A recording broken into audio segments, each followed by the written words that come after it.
All right, this is the e-journal for the next class.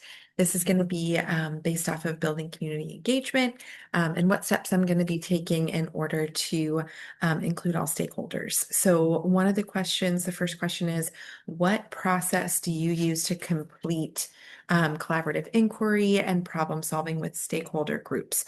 So the process that I've been using with regards to a specific program called PBIS, what we've been doing is we've been meeting with our teachers, we've been meeting with our instructional teams, our ILT team. We've also been gathering surveys, various surveys with the staff. We've been, as a PBIS, which stands for Positive Behavior Interventions and Support, we have been meeting and being trained as a team. The team's composed of myself, our principal, one of our counselors, as well as three teachers.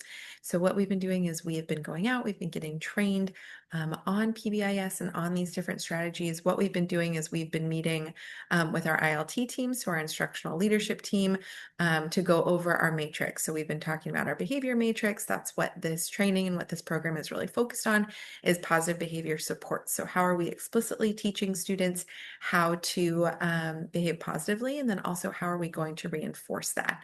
Another part of the training too is how do we have different traits that our school is going to adhere by, basically character traits, behavioral traits, and how do we put together a matrix to really explicitly teach our students that these are the behaviors that are acceptable and that are, positively welcomed on campus. We've also been talking about what to do when students don't meet these behavior expectations and how do we intervene and how do we get stakeholders involved, how do we get teachers involved, their parents, their counseling team, how do we get their other classroom teachers involved as well. So those are some of the things that we've been doing with that program specifically. So what we've been working on is really going back and forth with feedback from the instructional leadership team. They go to their departments, they get feedback from the rest of their teaching team. And then that group or those instructional leaders bring the feedback back to our PBIS team, and then we make revisions as needed, basically.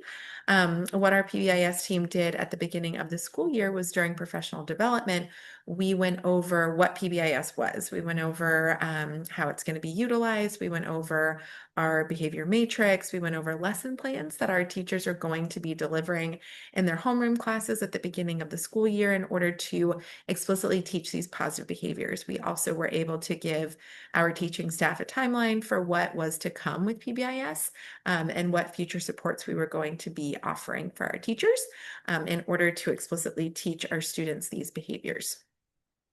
Another question that was asked was, what steps are being taken to develop greater public understanding of our policies and procedures? So one thing that our school has been doing really, really well is last year we started implementing counselor presentations. These presentations were sometimes about online security.